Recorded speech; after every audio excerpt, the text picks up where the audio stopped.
bakit po ang naging preference ng NGCP is to have this owned by Chinese nationals? The name Zhu Guangchao is designated as chairman Yao Yusheng, Wang Lijin, Liu Xinhua, Liu Zhaoyang, and Liu Xinju Wenbo.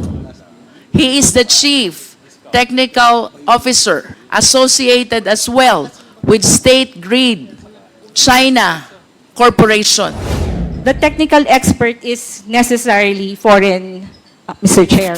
Are you trying to say na ito pong technical part ng NGCP cannot be provided at all by Filipino citizens? There are two important constitutional provisions which must be raised pertaining to public utilities that includes the NGCP. One is the ownership, that the same must be 60% Filipino-owned and 40% may be allowed to be foreign-owned. May I ask the NGCP, did you comply with this constitutional provision? Yes, Your Honor. Thank you. And the second important constitutional provision, Mr. Chair, is that the executive and managerial officers should be Filipino citizens. NGCP, did you comply with this constitutional provision? Yes or no? Yes, Your Honor. Having said that, Mr. Chair, I wish to raise the information I gathered from the reports and various documents. First, based on the 2024 GIS of the NGCP, the chairman of the same is a certain Guang Chao, a Chinese national. Does the NGCP confirm this? Please reply. Your Honor, we'll have to refer to our GIS for that. Yes, where's the GIS? You have a copy. The name Zhu Guangchao, described as Chinese, is designated as chairman in the 2024 General Information Sheet of the NGCP. Having said so, because the same is indicated in your document, do you maintain your position that the executive and managerial officers are Filipino citizens? Please reply, NGCP.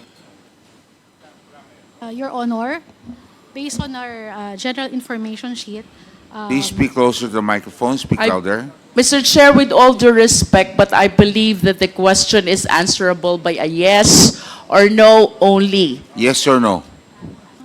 Attorney San Diego, ang pagbabasihan lang po GIS, ha? Yes or no? the chairman of our board is Mr. Guancho. Okay, Chinese. Okay. Yes, yes. The answer is Are you saying that you complied with the constitutional provision that the executive and managing officers should be Filipino citizens only, considering that your chairman is a Chinese citizen? Yes, Your Honor, our executive and managers are all Filipino. How do you consider a chairman of NGCP? Is it not a managerial or executive position? Your Honor, Mr. Swagwanko is a chairman of the board of the directors, but our executive officials and officers are all Filipino. We take note of your answer, but this representation sadly believes otherwise. For this alone, it is my humble submission that the NGCP violated this constitutional provision. Second, Mr. Chair, there are other executives which were disclosed in the records of the NGCP. Leo Zhao Yang, described as Assistant Chief Technical Officer.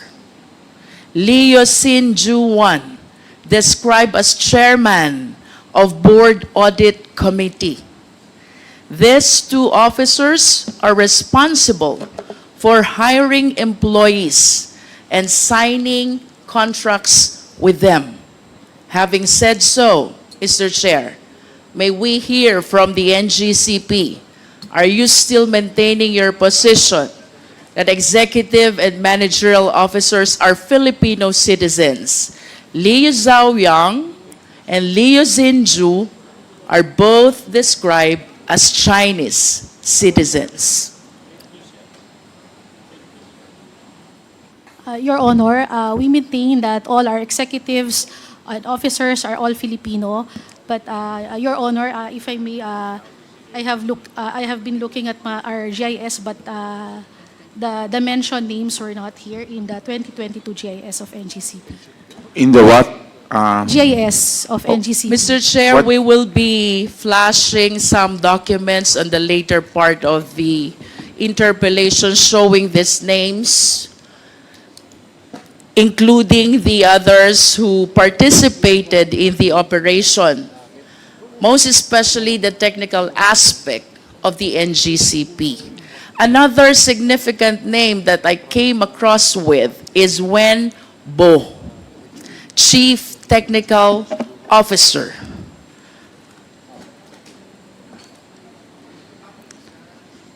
And he is described as well as a Chinese citizen, Mr. Chair. And with that, I wish to manifest, without asking anymore the NGCP, that the operation is participated not only by Filipino citizens. Proceeding, Mr. Chair, I want to know more about this NGCP, so I wish to ask the NGCP, sino-sino po ba ang mga miyembro at ibang officers ng NGCP based on your GIS? May we request the Secretariat to please flash the 2024 GIS.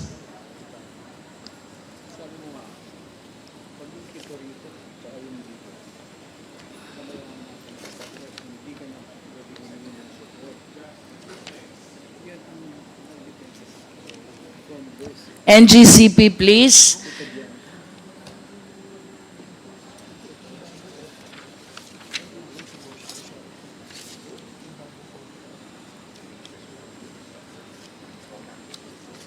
Of course, the document confirms Zhu Guangchao as the chairman of NGCP. And in addition to this Chinese national, we have also number 8, Yao Yusheng, Wang Lijin, Liu Xinhua. Although their positions are not indicated in this GIS. Proceeding to our GIS on stock holdings, Mr. Chair.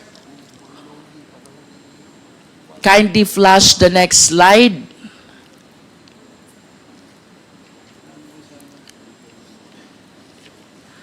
The GIS on stock ownership. There. There is one corporation here, Monte Oro Grid, which owns 27.23% of its shareholdings. Another corporation, Kalaka High Power Corporation, which is 27.23%. Third corporation is State Grid International Development Limited. That is 36.30%. Plus the 4 Chinese individuals who owns 1% each of its stock holdings. From the face of this general information sheet, Mr. Chair, it appears indeed that the Chinese ownership is 40%. However, with all due respect to our esteemed colleagues, I wish to agree to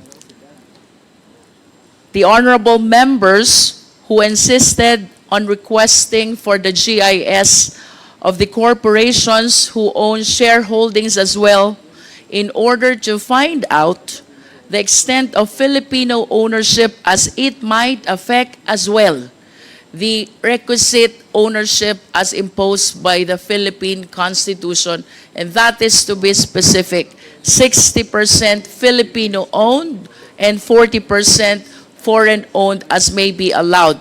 And therefore, let this representation reiterate the earlier motion to Sestecum for the submission of the GIS of Monte Oro,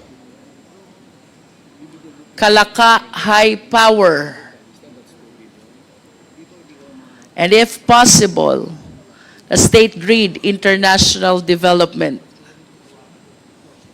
That is, if our intention indeed is to find out if there is full compliance with the requirement of the Philippine Constitution. Another corporation which GIS we want to request, as earlier requested, is the Synergy Grid Development Philippines, which owns 9.24% of the stock holdings of NGCP, Mr. Chair.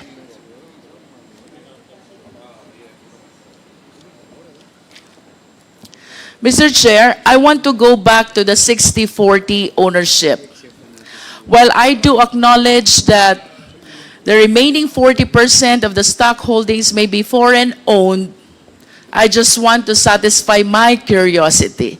Considering the significance of this Public Utility Corporation, NGCP, ang tanong ko po, NGCP, wala na po bang ibang Filipino citizens interested to own that 40% which currently belongs to the Chinese nationals?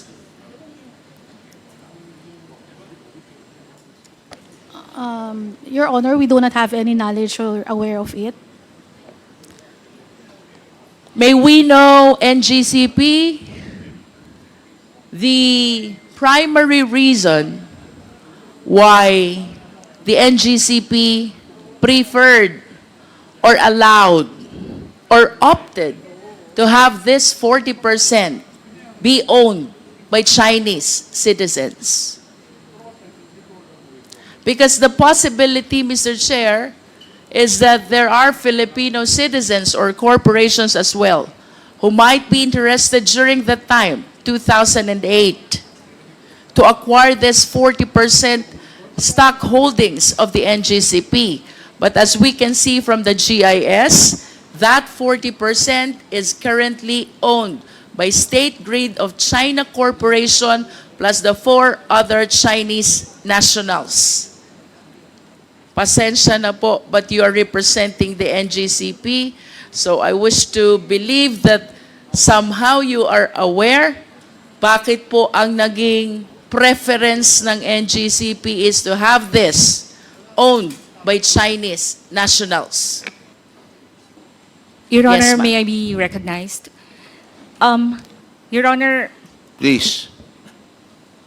Attorney. NGCP, Mr. Chair, was incorporated after the consortium of its stockholders won the 25-year concession in an open public bidding held by PISAM.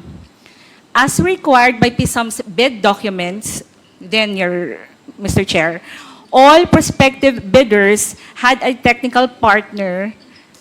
All prospective bidders should have a technical partner with proven expertise in transmission systems.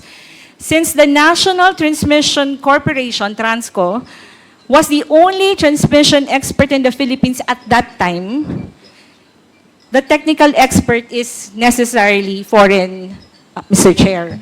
So to respond to the question, Mr. Chair, the NGCP made mention about technical partner. Can we please expound on this? What specifically did we anticipate from our Chinese counterpart when you said we need the technical partner? Your Honor, technical would include the operation of the transmission systems. You said operation? And as well as the systems operation, Mr. Chair, so transmission systems and the SO. And these aspects, Your Honor, transmission industry,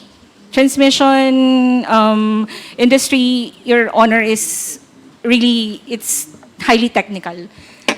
Kanina po, sinabi nyo din, Transco lang ang merong technical capacity, should I say, or resources. And that is why you relied on foreign ownership when it comes to technical part. To enlighten the public, NGCP, are you trying to say na ito pong technical part ng NGCP cannot be provided at all by Filipino citizens? Your Honor, yung konteksto po ng response ko was that from the beginning, and that nung nagbidding din po nung panahon na yon, nung binid out din po ito ni PISAM, other participants in that bidding is meron din po silang kani-kanilang technical expert who were also foreigner, Mr. Chair. Right? So, kinakonteksto ko lang po, Mr. Chair, na kaya na hanggang ngayon, nagpapatuloy pa rin, Mr. Chair, yung composition ng NGCP. Let's go back to the 30-40. time when NGCP was incorporated and applied for a franchise, because that's what you are referring to. You were saying during that time, the only company which has technical capacity is Transco, and the other companies with technical capacity has foreign counterparts as well. Do you confirm that? Mr. Chair, because transmission, Please answer the question, yes, NGCP. I confirm. And with that answer, are you trying to say that during that time, hindi kaya ng Filipino citizens to supply the technology or the technical aspect of the NGCP operation? At that time, Mr. Chair, yes. At that time, yes. And of course, when you say technology or technical operation, that goes to the heart of the very operation of the NGCP. And you were saying hindi kaya ng mga Pilipino. Tama po ba ito, NGCP? At least during that time. During that time. At kung hindi ito kaya ng Pilipino during that time, then it follows during that time, we were solely dependent on our Chinese counterpart who owns the 40%. Yes or no? Mr. Chair, can I give a context? Because the bid document, Mr. Chair, requires for a technical partner. Mr. Chair, I'm just following the answer of our resource persons. We go back to 2008. You said during that time, hindi kaya ng mga Filipino.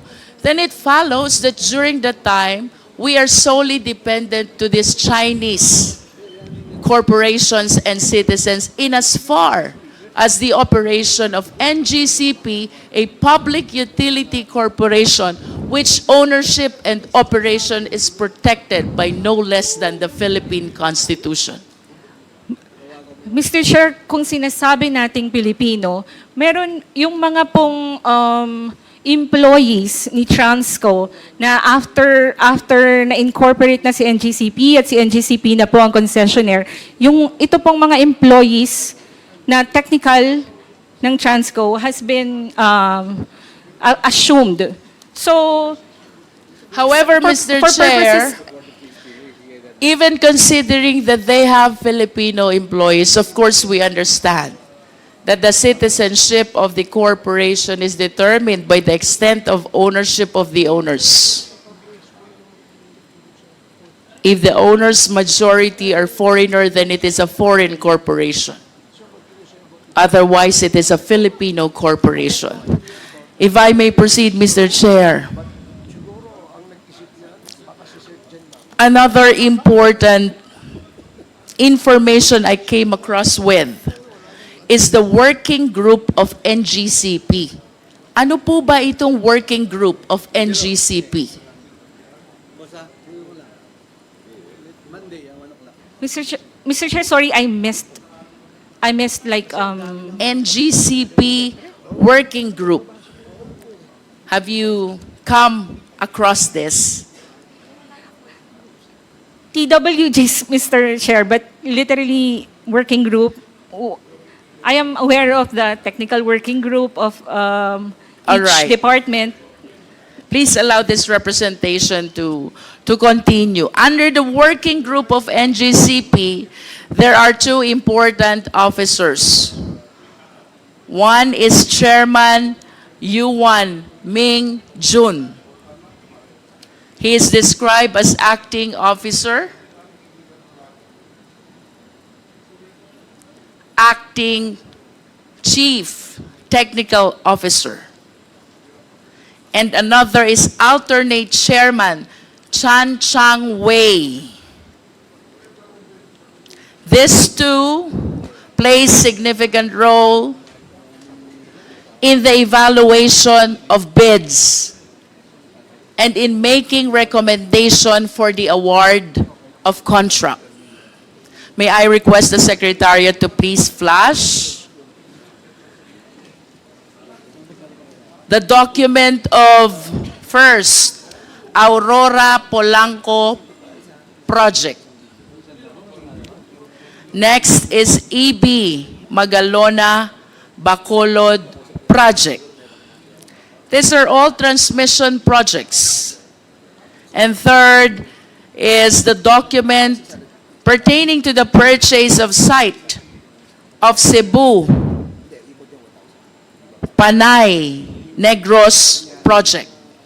Secretariat, please, at least to satisfy the committee that these two Chinese nationals under the working group of NGCP indeed did the evaluation of bids and the recommendation for the award of contract.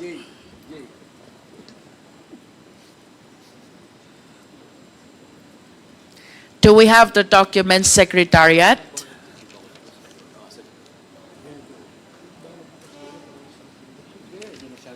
While we are waiting for their documents, I wish to add, Mr. Chair, that there's another Chinese national, this time Wen Bo. He is the chief technical officer associated as well with State Grid China Corporation. And he is the one who evaluated and recommended the expansion of Las Piñas Zapote project. I hope the Secretariat can flash all these four documents to show to the committee that these Chinese nationals participated, or in fact, they were the one who evaluated the bids submitted and thereafter recommended the award of contract.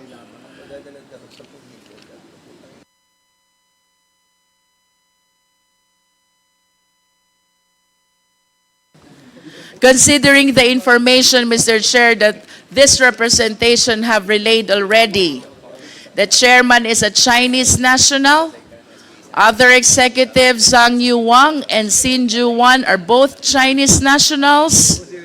And then we have this working group of NGCP, Ming Jun, Cheng Cheng Wei, and a certain Wen Bo participating in the evaluation of bids, all Chinese nationals. And NGCP continue to maintain that the managerial and executive officers are Filipino citizens. Mr. Chair, I am prompted to ask for a complete rundown of the remaining key officials of NGCP, which the NGCP representatives, I hope, will provide at the soonest possible time. Mr. Chair. To proceed, Mr. Chair, NGCP, are you aware that the State Grid Corporation of China has its own publication? I am not aware, Mr. Chair. Secretariat, kindly flash the publication which says SGCC first time acquired right to run transmission grid outside China. This publication, from the perspective of China, totally rejects the position of the NGCP that the Filipinos are in control of the NGCP. Because as you can see from this publication, it is the SGCC itself which is claiming that for the first time they acquired right to run transmission grid outside China, referring to the National Grid Corporation of the Philippines. May we hear the comment of the NGCP? Your Honor, this write-up was not written by NGCP. This write-up is... I understand. But going back to the question, do you still maintain the position that the managerial executive officers are Filipino citizens? Do you still maintain the position that Filipinos are in control of NGCP? Unequivocally, Your Honor, I maintain that position. It seems to me that a course have changed already, considering the significant officers who have been participating in the operation of the NGCP, aggravated by that publication coming from one of the major stockholders of the NGCP, that is the State Grid Corporation of China. That is a manifestation, Mr. Chair. To continue, Mr. Chair, NGCP, nasan po ba ang switchboard ninyo? You don't know? Your Honor, it's a technical term. We have technical people here. May we ask the technical people?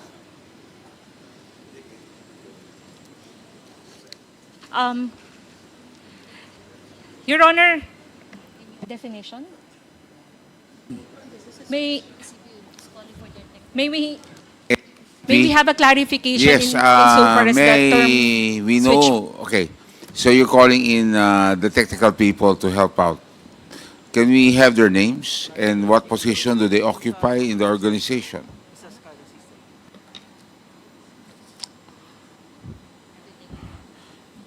Sino po sila? Good afternoon. I'm Clark Agustin from the... Pakilakas lang po. Good afternoon, Your Honor. I'm Clark Agustin from the System Operations. If you're referring to the control From system... what? From what? System Operations. He taken his oath, Comsec, please take the oath of the of Mark. Tumayo po kayo. Please raise your right hand. Do you swear to tell the truth, the whole truth, and nothing but the truth before this congressional inquiry, so help you God? Thank you. Answer the question of the Honorable Luistro. Your Honor, if they're referring to the control system, our SCADA system, we have 3 control centers in the different regional grids. We have in Luzon, Visayas, and Mindanao. How many switchboard or control system do you have? 1 for each region, ma'am. One for Actually, yeah. each region. We have 3 control What centers. controls the switch or the control system per region? Meron ka pa bang main control that controls all the switch and the control system of all these regions? I believe yes. Yes, ma'am. We have the control center for each region, and then we have substations for the equipment level control. For the system level control, we use the control centers using our SCADA system. Where is the system control? From the control center, ma'am. Where is the control center? For Luzon, we have here in Diliman. For Visayas in Banilad, and in Mindanao in Cagayan de Oro. These control systems which you mentioned, they have the capacity to cause the blackout of electricity. Am I correct? Not to cause a blackout, but to control our transmission assets. And If I want to substations. turn off the electricity, I just need to switch off the control system. Am I correct? One by one per equipment. You One can do by that. one. Yes, ma'am. We can control it remotely. So, kanina you mentioned about the main control. How many main controls do you have? We have a control center monitoring and controlling different equipment of the grid. How many main controls do you have? So we have a system, pag control po ma'am, not necessarily, as I get from your question, isang button, wala po siyang ganon. So kasi different parts po ng grid, different assets, different control. So if you want to operate a certain circuit breaker, kailangan mong operate that specific breaker. But A at least specific feeder, yeah. if I turn off one of those, did you say assets Yeah. of that control system, then the electricity will not work anymore. If I turn off one of the several assets of the main control system, electricity will not work anymore. If you intentionally isolate a specific area, that specific area will not have electricity, will not have supply of power. For that specific area, associated to that equipment. To simplify, Mr. Chair, that main control that you are talking about is responsible to make the electricity available or otherwise. Yes, ma'am. Okay. So, you said that you have main control in Luzon, in Visayas, and Mindanao. My next question is, what is this operational computer in Nanjing? I'm not aware of that, ma'am. Operational, Operational computer in Nanjing. Nanjing, China, I believe. I'm not aware of that, ma'am. Well, based on reports, there is such a thing as operational computer in Nanjing, which is connected to the server in the Philippines that can control the availability of electricity in the country. Can you comment on this? I'm not aware of that. Is Control, it yeah. possible that this information is exclusive to the Chinese counterparts?